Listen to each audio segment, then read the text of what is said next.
Good day, and thank you for standing by. Welcome to the Roivant third quarter 2025 earnings conference call. At this time, all participants are in a listen-only mode.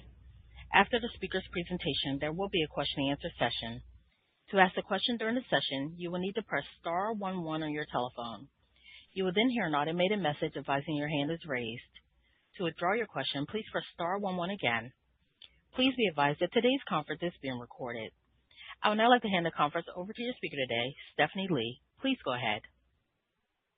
Good morning, and thanks for joining today's call to review positive phase 2 results for brepocitinib in cutaneous sarcoidosis and Roivant's financial results for the third quarter ended December 31, 2025. I'm Stephanie Lee with Roivant. Presenting today, we have Matt Gline, CEO of Roivant, and Ben Zimmer, CEO of Roivant. For those dialing in via conference call, you can find the slides being presented today, as well as the press release announcing these updates, on our IR website at www.investor.roivant.com. We'll also be providing the current slide numbers as we present to help you follow along. I would like to remind you that we will be making certain forward-looking statements during today's presentation. We strongly encourage you to review the information that we filed with the SEC for more information regarding these forward-looking statements and related risks and uncertainties. So with that, I'll turn it over to Matt. Thanks, Steph, and thanks everyone for dialing in and listening this morning. I'm going to start our presentation on slide 5.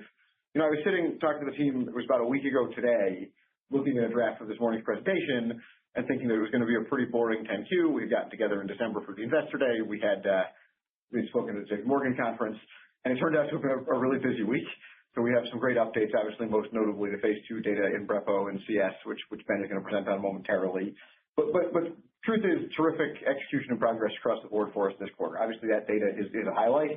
But we also can announce today that the NDA for brepo is in dermatomyositis, that the phase 2b study for 1402 in DHCRA has fully enrolled, that the phase 2 study for Mosley and PH-ILD has fully enrolled, and obviously all of the updates that were known before, including the Immunovant offering earlier, that gets us now financed to Graves' launch, all behind us. So just a terrific quarter and a terrific set of updates even since early January when we last got together. On slide 6, 2026 is, again, a very busy year for us ahead. Obviously, some major events later in the year, the brepo NIU phase 3, the pivotal readout in the second half. We're now going to be starting this year a phase 3 study in brepo in cutaneous sarcoidosis. Ben will talk a little bit more about that. It's early days on getting that going, but that'll be this year. The phase 2b data for Mosley is expected firmly in the second half of this year. We now know that because the study's fully enrolled, obviously. Same thing with the DHCRA data, where all of that, both the open label period and the randomized withdrawal period, will be done by the second half of this year. We also are getting proof of concept data in 1402 and CLE. And finally, we are still on track for the jury trial against Moderna starting on March 9th. So just a few weeks away now. So a really, really busy year ahead for Roivant. And really, if you look at slide 7, before we get again to the data for CS, just a pipeline we're really proud of that continues to deliver across multiple dimensions, with obviously brepo with now 3 indications in pivotal registrational programs, multiple registrational programs for FcRn and franchise, many of which we've talked about, and Mosley with top-line data coming in the second half. So really excited about where we are as a business, really excited about the pipeline. Couldn't be more excited for the beginning of 2026 here. Certainly off to a good start. And with that, what I'm going to do is turn to the phase 2 data for brepo and sarcoidosis. So I'm just really briefly on slide 9 of the presentation. I'm just going to walk through a couple of highlights, but mostly I'm going to hand it over to Ben to take you through the data in detail. And the short answer, and we keep saying this, it's a tremendous fortune, I think, to be able to say, but this drug has done everything we could have asked for it in this study. We had a significant, statistically significant. Remember, we had said before the bar for clinical success here we thought was sort of 5 points of CSAMI was clinically meaningful. We got a placebo-adjusted almost 22 points, 21.6 point delta with a p-value. And again, the study was not powered for efficacy in this endpoint. 100% of patients on brepo 45, compared to 14 on placebo, had a 10-point improvement. Again, clinically meaningful was 5 points. 100% of patients on our high dose had at least a 10-point improvement. So, just a tremendous outcome across the board. There's some great supportive data on some of the other endpoints as well. And with safety and tolerability completely consistent with what we've seen for the compound in the past. So a really terrific outcome. And in a disease that needs it, where there's never been a positive placebo-controlled study in an industry-sponsored study to our knowledge. So really a terrific day for those patients. So with that, I'm going to hand it over to Ben to walk you through a little bit about cutaneous sarcoidosis as a reminder, and then onto the study data as well. Ben, take it away. Great. Thanks so much. Great to be here with everyone. Starting on slide 10, I just wanted to, bring back to what this disease is, walk through this at the Investor Day in December. But cutaneous sarcoidosis is a really debilitating skin disease, and among skin diseases stands out for its rapid progression towards permanent scarring and destruction of tissue, as well as its disfiguring nature, given the particular prevalence on the face and scalp of the disease. Turning to slide 11, I would note that there's no approved therapies, not only for cutaneous sarcoidosis, but for any form of sarcoidosis. And so as we think about our development program in CS, really a great opportunity for brepo to meet this overall unmet need and become the therapy of choice if we're going to be successful in phase 3, as we hope and expect we would be on the basis of this data, to really be a promising option for all patients with skin involvement in their sarcoidosis. That would include patients both with only skin involvement as well as those with other organ involvement as well. Turning to slide 12, really just briefly on the alignment between the pathobiology of the disease and the mechanism. And I think this is important because, as Matt alluded to, and I'll walk through in a bit more detail, we really have great data here that we're very excited about. And I think, in a small study, the data is very, very compelling. It's hard to argue it on its own, but it also really aligns with what you would expect to see given the mechanism of this drug. Sarcoidosis, all of the forms of sarcoidosis, including cutaneous disease, are driven by the polarization and recruitment of effector T cells, and particularly Th1 polarized cells. And brepo really distinctively inhibits Th1-related pathways by hitting both IL-12 through TYK2 and interferon gamma through JAK1. So really an opportunity here mechanistically to see the benefits of JAK1 TYK2 inhibition specifically, and I think that's really part of what's flowing through to our clinical data that I'll walk through now. Slide 13, study design, very straightforward. 31 patients in the United States, randomized 3:2:2 to brepo 45 milligrams, 15 milligrams in placebo. 16-week study evaluated several different efficacy endpoints that I will walk through. On the baseline demographics and disease activity, slide 14, I do want to highlight a few things.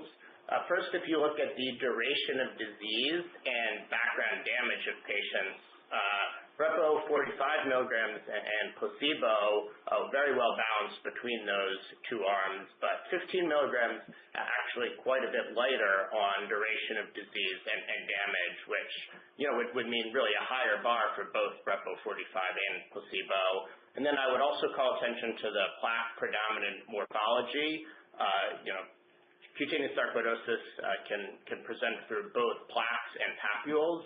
In general, the plaques are viewed as more treatment resistant, and you see this plaque predominant morphology most pronounced and most common in the brepo 45 milligrams arm, followed by 15 milligrams, followed by placebo. So, sort of punchline of this is, there were some imbalances. Those imbalances actually made it harder for brepo 45 milligrams to demonstrate efficacy, both as compared to placebo and as compared to brepo 15 milligrams. And in spite of that, as I'll walk through, we really see exceptional data from the brepo 45 milligram dose arm. So turning to slide 15 to get into the efficacy results, on the left hand of the slide, you see the mean CSAMI activity score change from baseline. Both doses, statistically significant separation from placebo as early as week 4, the first time point evaluated, and then sustained at every visit out to week 16 at the end of the trial. And then on the right here, we see the achievement of a investigator's global assessment 0-1 and a 2-point reduction So as a reminder, this is, the IGAs are a standard FDA supported endpoint for cutaneous disease. This is similar to the IGAs used in other skin indications with scores from 0 to 4, clear, almost clear, mild, moderate, and severe. So to achieve both a 2-point reduction and at a 0 or 1 is a very high bar. And, notably, it's a high enough bar that 0 placebo patients cleared it. So you may be confused, where's the placebo line? The placebo line and the x-axis line are the same thing on this chart. And you see here, again, some early progress for both dose arms at week 4, really significant or substantial improvement at week 8, and then stat sig improvement at week 12 and 16. And in here on this higher bar endpoint, you do start to see brepo 15 milligrams brepo 45 milligrams begin to separate some from the 15 milligram dose arm. Slide 16 has the Sasami responder data. Again, really compelling data. I think this chart on the left quite remarkable. As Matt alluded to, we were hoping to see a mean improvement of 5 points. And what we saw was not only a mean far in excess of that, but we saw 100% of patients in the brepo 45 milligram arm achieve twice the minimum clinically important difference.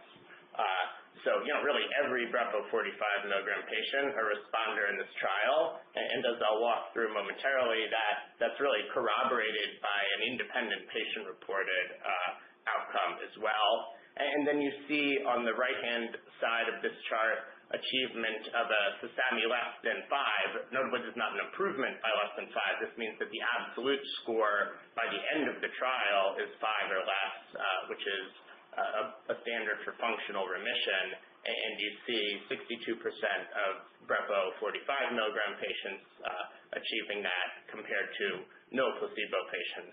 So again, this data quite in line with the IGA 2-point improvement to 0-1 that I walked through before. So again, seeing pretty consistent data here across multiple endpoints. Turning now to the patient-reported outcomes, slide 17 has the Skindex 16. This is again a pretty established standard metric in inflammatory skin disease trials. You see excellent data here with the placebo group worsening brepo 45 milligrams and 15 milligrams, both improving substantially, well above the minimum clinically important difference. Again, here with brepo 45 milligrams outperforming 15 modestly, and both doses really far better than placebo. Slide 18, we have the KSQ skin domain. So this is the King Sarcoidosis Questionnaire. It's a PRO for sarcoidosis overall, not just limited to skin disease. What we focused on in our initial TLR was the skin-specific domains, and you see here very in line with the Skindex in terms of the data. So just yet another data point of very compelling evidence of benefit. And finally, on the efficacy side, I alluded to this before, but on slide 19, would call it the patient's global impression of change. So this is a single question where patients are asked, since they started taking the study medication, how would they describe the overall change in their sarcoidosis symptoms? And they can answer no change or some degree of improvement or some degree of worsening.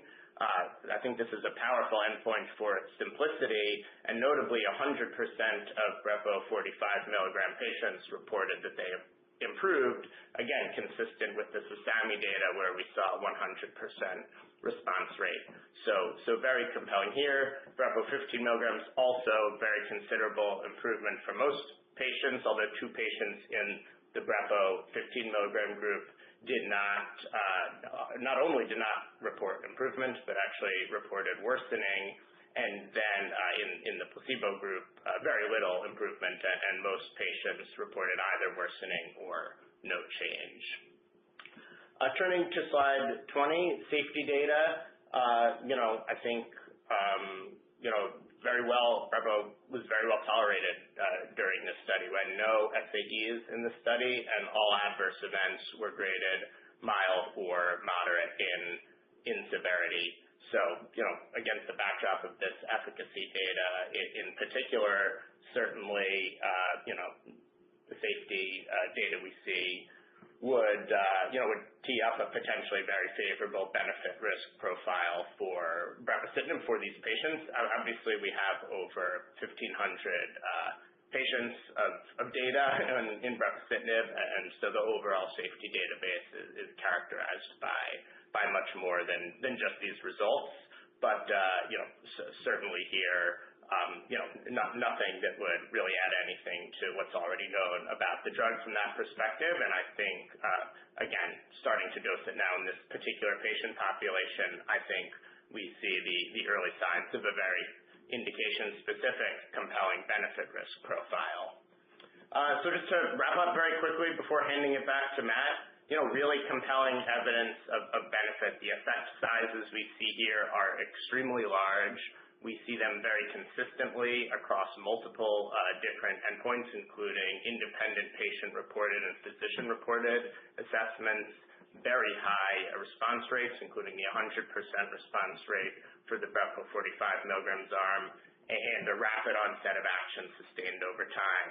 So, really exciting results. We're really excited to move this ahead to phase 3 and potentially have the first approved therapy for sarcoidosis.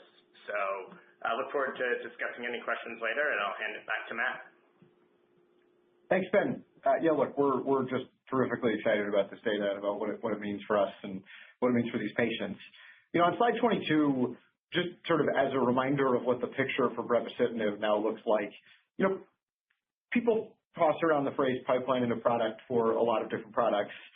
I feel at this point, looking across the indication set for brepo, even with what we've talked about already with CSPM and NIU, where we get to a very large addressable patient population, these are patients who, in every one of these indications, lacks efficacious therapies and is in need of options, and we continue to add legs of the stool or opportunities that grow into these sort of first-in-class orphan inflammatory diseases that are high unmet need, important areas.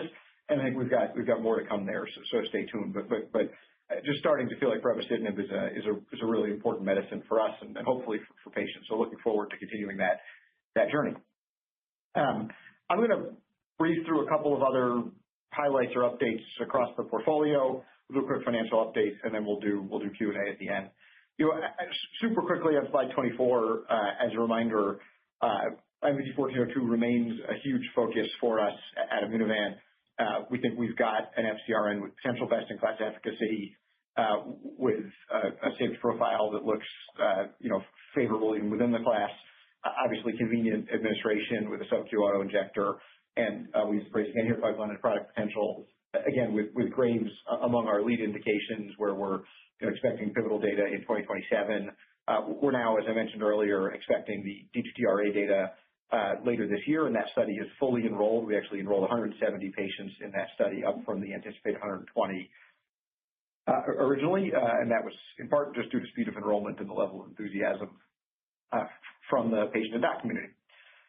Moving over to Mosely on 25, and we'll definitely spend some time later this year talking more about PH-ILD and Mosely and setting the stage for what we expect there.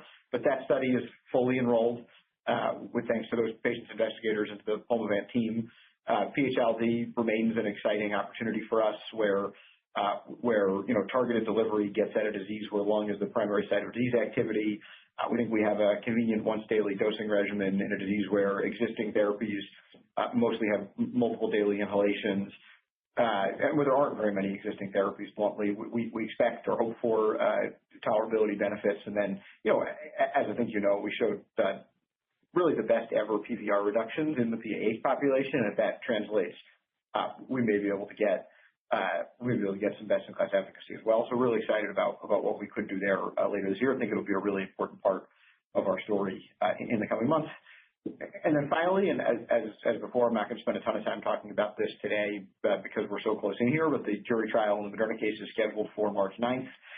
We continue to make progress there, and the sort of major update there in the recent weeks is that earlier this week, we got the first of the summary judgment decisions, which covered a few things and had some puts and takes generally in it. But one thing we were quite happy with is the favorable decision on Section 1498, which sets us up for the case that we were sort of quote unquote hoping for in this trial, where almost all of the doses that we had asserted are going to be covered in this jury trial. So, looking forward to that, and obviously more to come there. Finally, just a really brief financial update on slide 28. R&D expense of $165, adjusted non-GAAP of $147 for the quarter, G&A of $175, adjusted non-GAAP of $71 for a total non-GAAP net loss of $167. Cash remains very strong, $4.5 billion of consolidated cash in the business, so plenty of capital to get us, to profitability with dry powder to do other things as well. As a reminder, we still have share buyback authorization and are happy to have that sort of capability. On slide 30, as discussed, just a really catalyst-rich period ahead of us. A couple of these things checked off now. Obviously, the beginnings of the summary judgment also make progress, and just feeling good across the board with a lot more updates to come this year. It should be a big year for us. And a big few years on slide 31 before I go to Q&A. Multiple commercial launches potential in the coming years. Obviously, Brepo and DM would be first with that NDA now in. Multiple NDA and BLA filings. We continue to have even sort of more future POC study readouts, even among the ones we've already announced. And now 9 or more pivotal study readouts, including cutaneous sarcoidosis, coming over this timeline, which is just a really exciting slate for us to build on. So with that, thank you again for listening. I'm going to stop talking and open up the line for Q&A. Thank you, operator. Thank you. As a reminder, to ask a question at this time, please press star 11 on your telephone and wait for your name to be announced. To withdraw your question, please press star 11 again.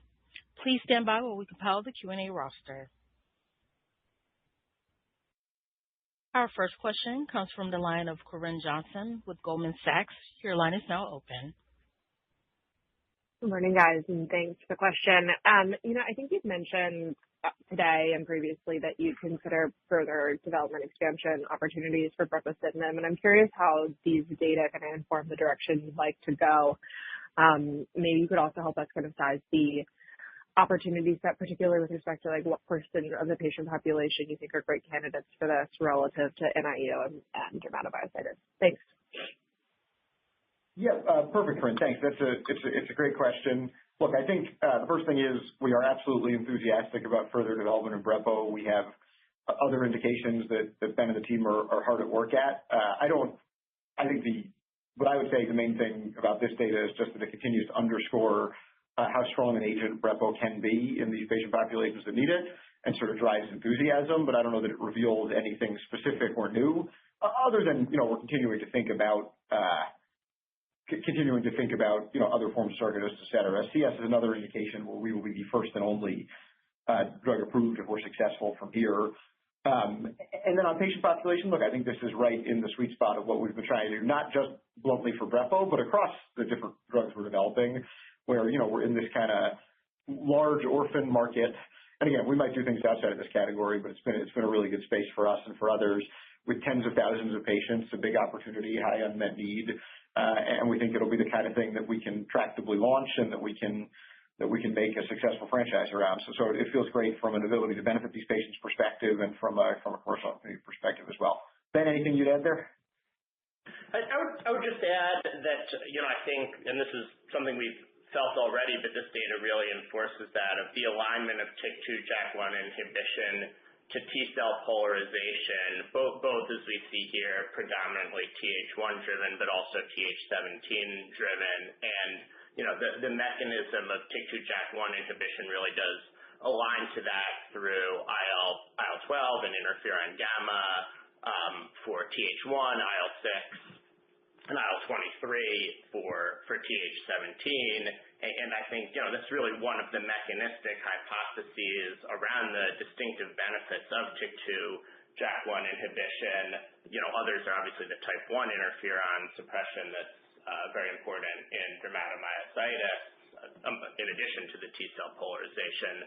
But I would kind of highlight that this data really enforces that. NIU, has some overlapping mechanism as well, where obviously we had really strong phase 2 data. Excited to see that phase 3 result. But I think just as we think about not just kind of the unmet need of indications as Matt articulated, but also diseases where TYK2 JAK1 inhibition is going to really be, in our view, potentially better than any other form of immunosuppression. I think this data, kind of reinforces some of our hypotheses there. Thanks. Congrats on the data. Thanks, Corinne. Thank you. Our next question comes from the line of Dave Risinger with Leerink Partners. Your line is now open. Thanks very much, and let me add my congrats as well, Matt and team. So obviously the data was phenomenal. I had a couple questions. First, with respect to the headline CSAMI numbers, they were similar between the two arms. The press release obviously mentioned different baseline characteristics. Could you just add a little more color on that? Second, with respect to the FDA timeline, obviously Octagam is approved for dermatomyositis, but is there a chance for the FDA to elect to grant priority review? Could you talk about that a little bit? Thanks so much. In DM, I'm talking about. Thank you. Yeah, sure. Thanks, Dave. Those are both great questions. On the CSAMI point, I think Ben hit on this well in his presentation as well. Look, I think if you look at the table, I can pull up the slides in a second, but if you look at the table in the presentation on baseline characteristics, I'd say there are some relatively small. This is a small proof of concept study, so relatively small in each arm, and so you can see some relatively significant differences on some aspects, including duration of disease, as well as morphology of disease with more plaque predominant patients, which are those more recalcitrant patients on our 45 arm than on our 15 arm. And I think that's probably in part what's responsible for the sort of headline numbers looking similar. And you can see that they separate more, again, as Ben hit pretty well in the presentation, on the more stringent endpoints, like the proportion of patients hitting a 10 or more point CSAMI benefit. So we feel pretty good about that translating into phase 3. And then on the FDA timeline, look, I think the answer to that question is DM is a severe disease with not a lot of options, and so there's certainly a chance, but that ultimately is up to FDA. Thank you. Thanks, Dave. Our next question comes from the line of Yaron Werber with TD Cowen. Your line is now open. Great. Thanks so much, and congrats. Really nice to see this data. I got a couple of questions. One is price. The IVIG is around $180, but the concomitant sort of price for Vyvgart for these indications around $870 gross. So maybe help us understand how you're thinking about pricing of Brepo. And then secondly, and I know this might be a little premature, but from Pfizer owns 25% of the JV, you'll obviously consolidate all sales of Brepo. How do we handle their 25% ownership? Because you're not going to be paying a dividend, but I imagine you'll have to sort of, give them their 25% of the profits. Where is that going to hit the P&L? Thank you.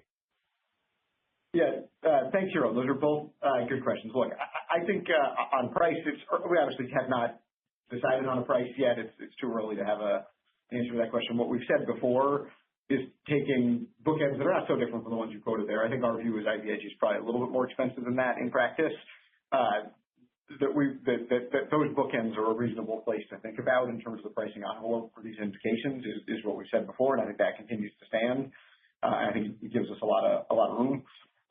So I think stay tuned, but this will be an orphan price drug. And then on what I think is really sort of an accounting math question. So we'll fully consolidate all of the results, losses, sales, everything, and then there'll be a below the line minority interest that attributes the portion of Pfizer's earnings. But again, it'll be below the net income line. And then in terms of how cash comes out, obviously, if we distribute cash out, Pfizer will get their portion of that cash, and we'll get our portion of that cash. The only other comment I'll make there is, and we said this elsewhere, the early portion of the relationship with Pfizer had dilution protection for their ownership stake. That's been exhausted now, and so for any further capital into Priovant, Pfizer will either need to match their portion of our spend, or will be diluted and we'll wind up owning more. Thank you. you. Our next question comes from the line of Brian Cheng with J.P. Morgan. Your line is now open. Hi, Matt and Ben. Congrats on the data here.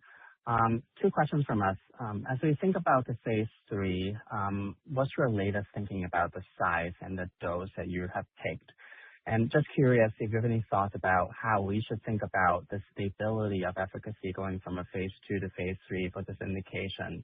It seems that, you have a pretty large gap, going from 22 to the 5-point delta that seems clinically meaningful. How should we think about deterioration? And I have one quick follow-up as a housekeeping question. Thank you.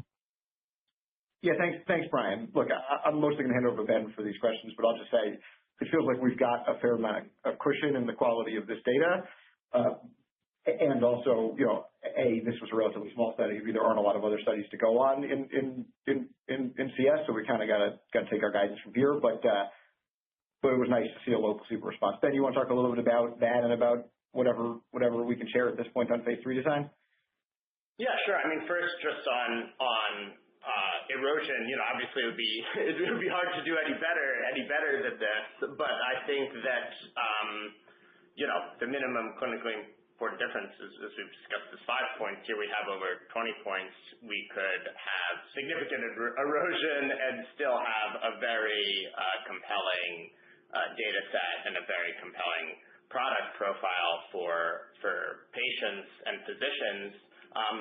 That said, I would also note it was a U.S. only study, but 15 sites for the 31 patients. So this was a multi-center, multi-dose, placebo-controlled trial, very rigorous for a smaller proof of concept study. So while I think that there's always some risk of erosion, in particular, while the very low placebo rate is consistent with natural disease course, you can never be sure of the behavior of placebo in these inflammatory disease trials, particularly when you move to larger global trials.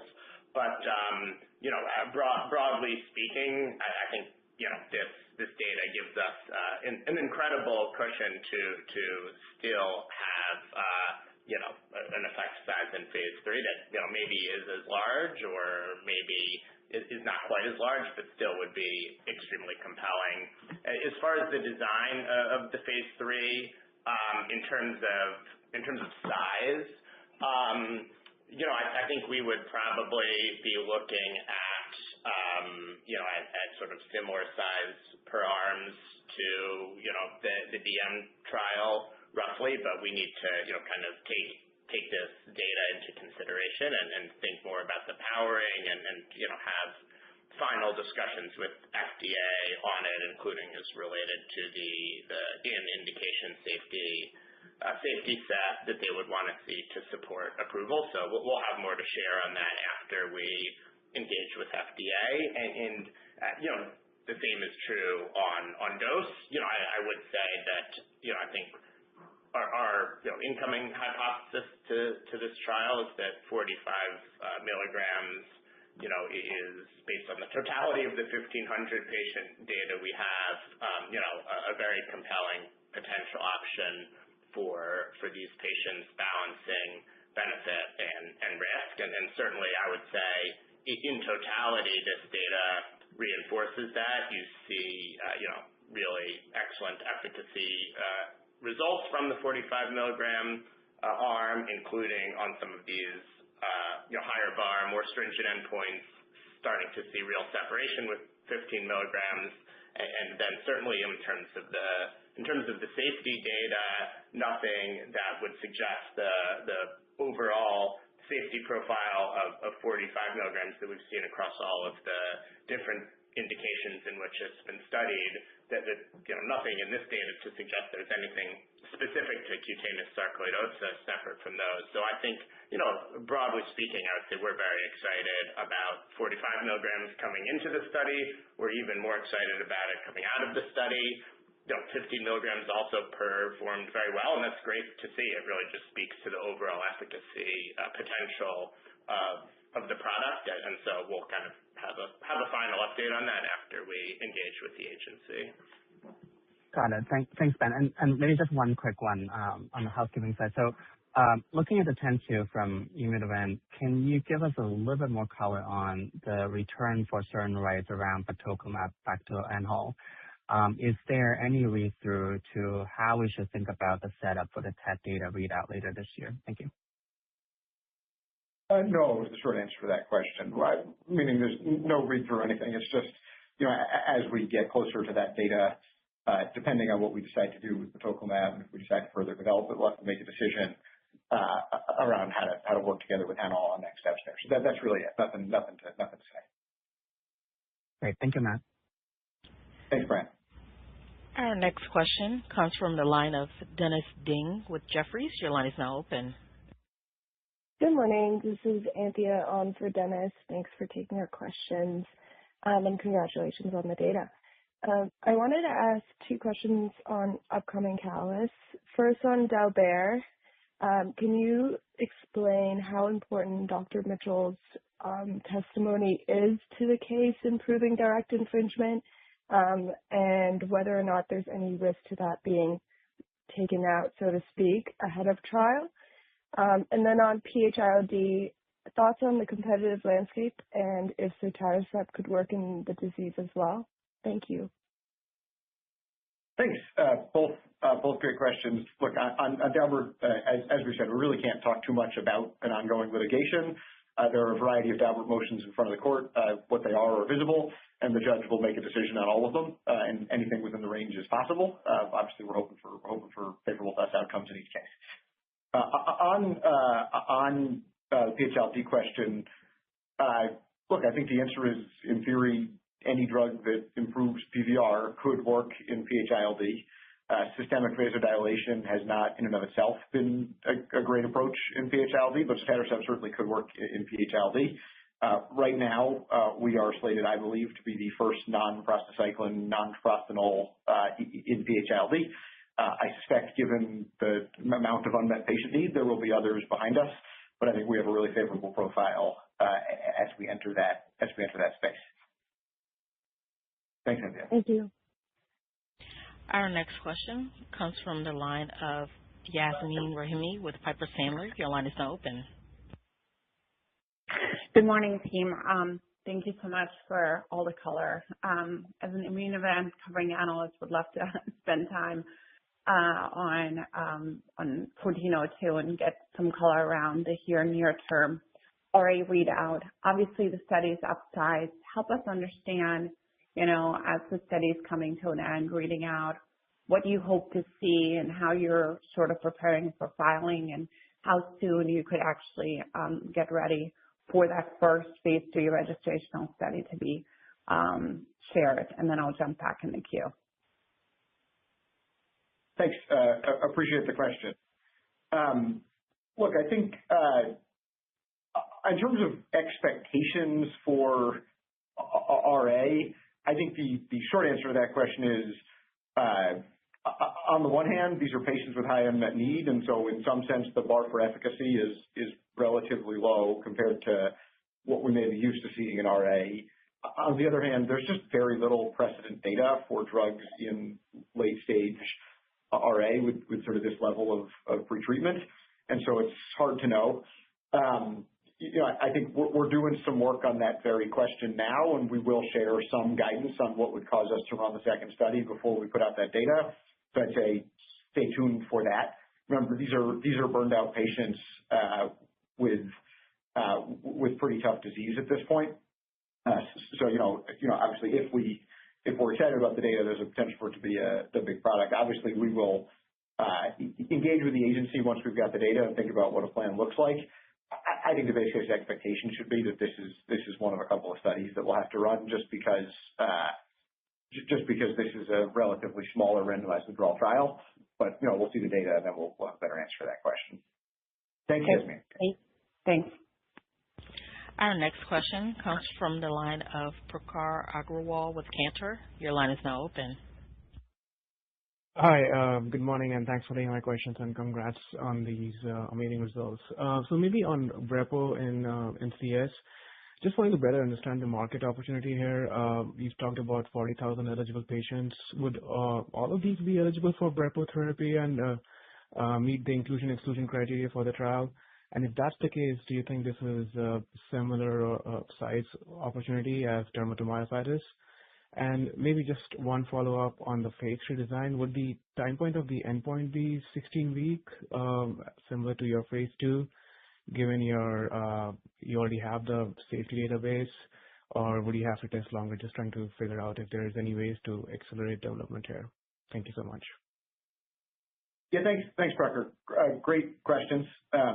Look, I think the short answer on market opportunity is this is a patient population that's sick with high unmet need, and assuming our phase 3 data looks similar to our phase 2 data, I think a lot of these patients are going to be enthusiastic about a better treatment option.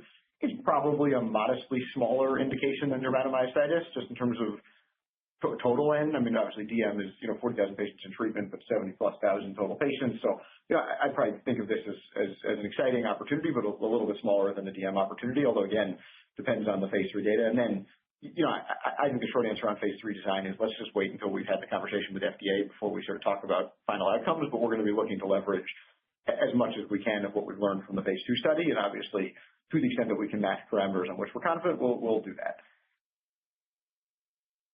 Thanks for the questions. Thank you. Our next question comes from the line of Samantha Semenkow with Citi. Your line is now open. Hi, good morning. Thanks very much for taking the question, and congrats on this very good phase data.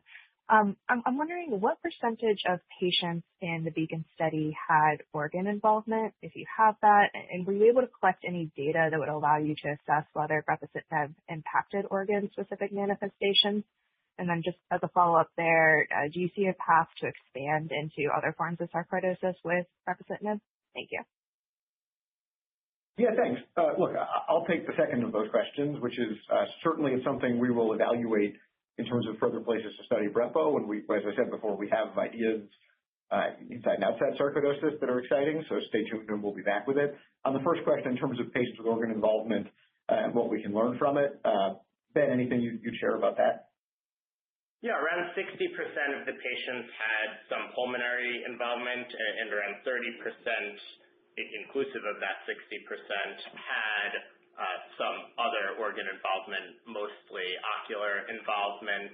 We did take some exploratory endpoints related to those in the trial. We haven't analyzed that yet. Ultimately, the study was not designed or set up to evaluate benefit in those other organ systems. So I don't expect us to learn anything too meaningful from that, but it's certainly something we will take a look at. And I think the important point to note is this was a real world cutaneous sarcoidosis population, given many of these patients do have multiple organs involved. Thank you. Thanks, Sam. Our next question comes from the line of Yatin Suneja with Guggenheim. Your line is now open. Hey guys, thank you for taking my question. Quick one for me on brepo, on the data that you provided. Like if you look at the curves, they continue to deepen over 16 weeks. So I'm just curious to understand from you, how should we think about, further, do you expect further deepening, further separation? Just talk about, if somebody gets treated for a year, how should we think about it? And then, if you can just talk about the scope and the size, I don't know if you touched on that already, of the phase 3 study. Should it be similar to what you did in DM? Thank you so much. Yeah, thanks. I mean, just to reiterate on phase 3, and I think Ben, shared a thought about that, but I think in general, until we talk to FDA, it's hard to commit to a specific study design. So I think let us get through that, and then we'll be back with a full recounting of the study design. But I think we're prepared to run and enroll a nice sizable study if that's what we need to do. And I think we feel good about what we need there.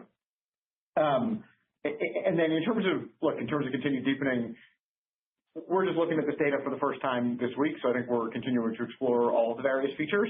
I think it's funny. One of the KOLs who was also involved with the study gave a quote to some journalists. When I think his comment was, if the data had been half as good and there had been twice as many side effects, it still would have been a great outcome. Look, obviously, long story short, there are certainly potential ways for this data to be even better with longer therapy, with other parameters, but I think the answer is if we can come close to replicating this in a phase 3 program, it'd be a huge win. So, I think we should be all set there. Excellent, guys. Thank you. Thank you. Our next question comes from the line of Douglas Tsao with H.C. Wainwright. Your line is now open.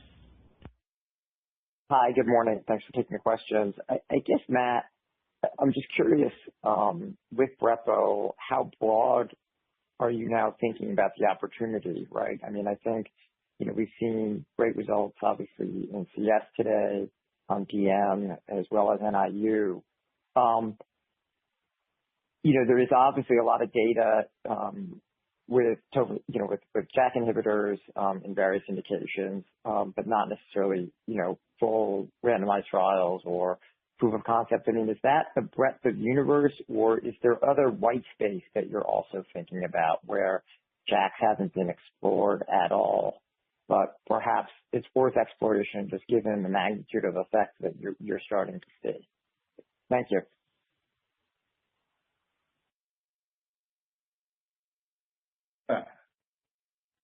Sorry, could you just, how broad are you thinking about the Brepo opportunity? Thanks, Doug. Great question. Look, I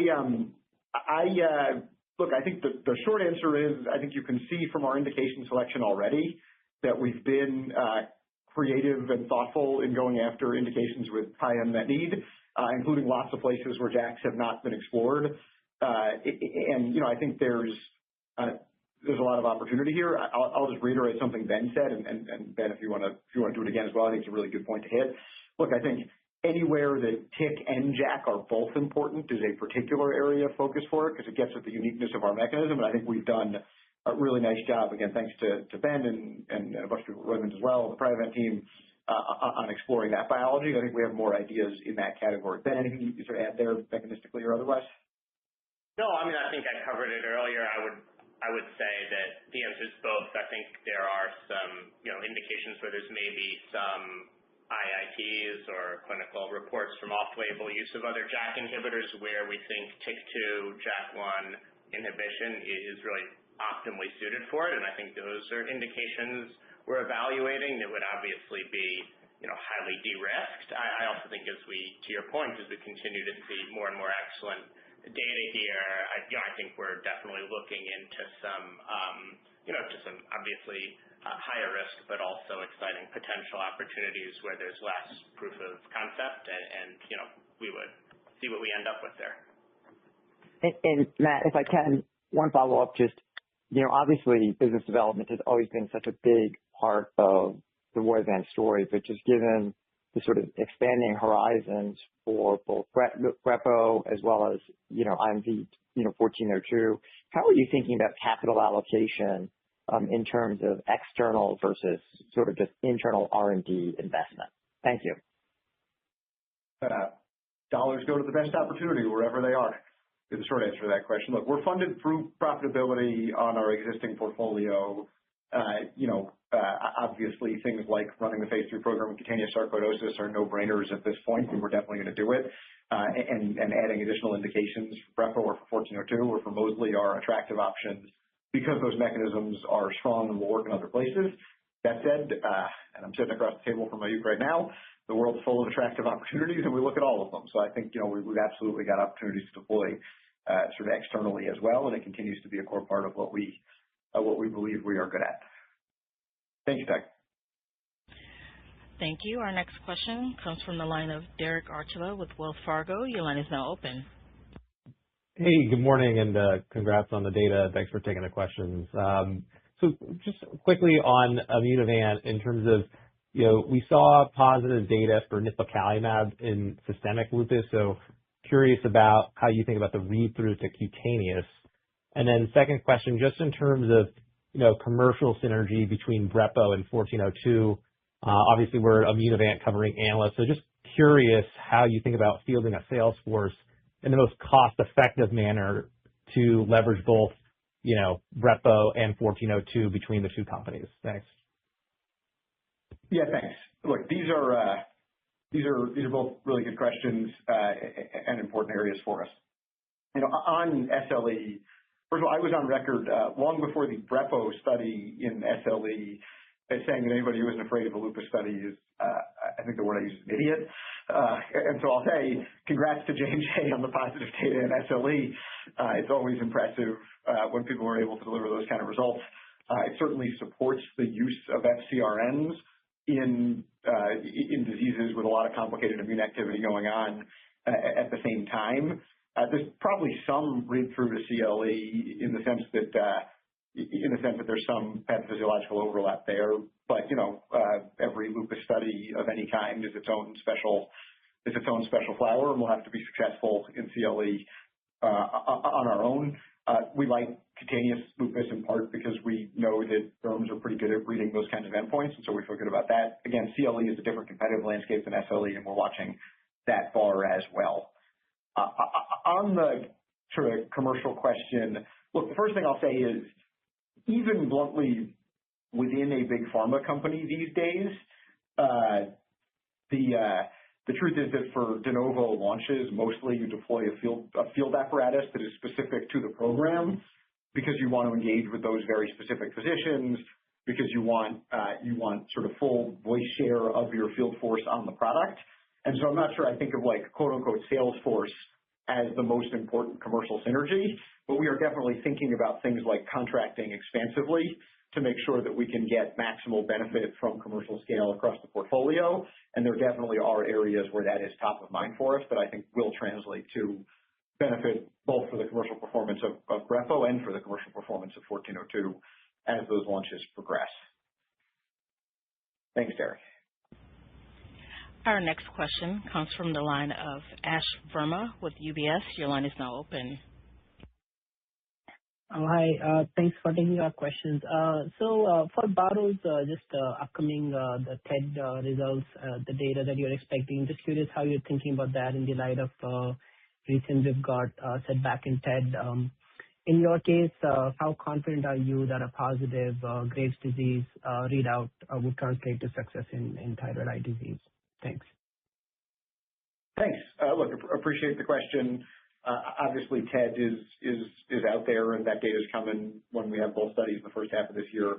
I don't think there's like a ton to say about that at this point. Those studies are going to happen, and we'll put the data out. Obviously, we know from our own phase 2 study in TED, as well as from our own phase 2 work in Graves, that the drug is active in patients with hyperthyroidism, and I think that should translate in both indications to some degree of efficacy. And we don't think there's a lot of read-through from TED, either in argenx's case, and argenx obviously also doesn't as well, or in our own situation in Graves' disease, in the sense that we have, obviously both, we have all of our phase 2 data in Graves, and the diseases are pretty different. Like the TED study enrolled mostly euthyroid patients, so they're pretty different fundamentally in terms of who was in the studies. So I feel like we are confident in the efficacy or potential efficacy of FcRns in Graves' disease and not particularly focused on what information there is from TED. Obviously, once we get the TED data and can talk about it, there will be information there from patients who happen to be hyperthyroid at various points in that study and how those patients looked, and we'll take full advantage of that data in optimizing our Graves program. But beyond that, I'd say not much read-through between the programs, and looking forward to getting all that TED data together once we've got it. Thanks, Ash. Our next question comes from the line of Thomas Smith with Leerink Partners. Your line is now open. Hey, guys. Good morning. Thanks so much for the updates and for taking our questions. Great to see the rapid enrollment and the over-enrollment for 1402 and D2T-RA, and appreciate the update on the data timing. I just wanted to clarify, should we expect that you'll report both the open label and randomized data from this study together, or is there potential we could see some of that open label period 1 data first? And then as a follow-up, we noticed on slide 31 the expectation for Graves launch by the end of 28, but not MG. although you're expecting phase 3 data for both indications in 27. Just wanted to ask if that's purely a function of data timing there, or if there's some other strategic considerations with respect to pricing or competitive landscape. Thanks so much. Thanks. I appreciate both questions. Look, I think on the data release timing for the RA study, I don't think we've made a final decision on how exactly we'll put that data out and when, but I think it's reasonably likely, now that we know both are coming this year, that we'll wait for the randomized withdrawal period before we talk about it. Obviously, that first period is open label, and so we'll get some information from it as we go on. And then I don't think there's much to read into the exclusion from MG in 2028. In fact, there's probably some possibility it actually does, in fact, also launch in 2028. And so, I think stay tuned, and once we get that data, once we know the exact timeline of those studies, we'll be able to provide more guidance on specific launch timelines. Got it. Thanks, Matt. Thank you. Our next question comes from the line of Alex Thompson with Stifel. Your line is now open. Hey, great.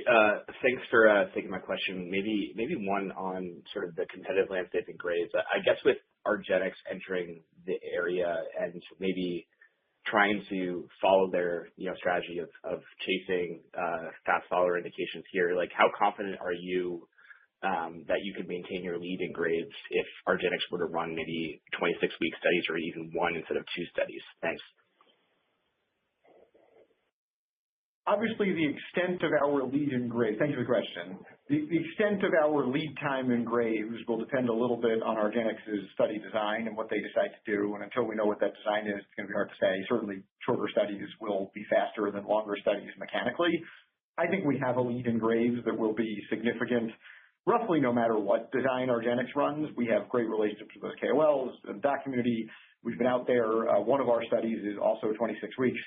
As a reminder, the 2503 study is 26 weeks. So look, I think the answer is we will have a significant lead in Graves' disease. How significant that lead is may depend a little bit on what the competitive competition does. But this is also one of those, don't need to outrun the bear situations or whatever. I think mostly our focus is just getting those studies done and out as quickly as we can and getting out into that population. And it's such a large and exciting population that it just doesn't, it doesn't really matter.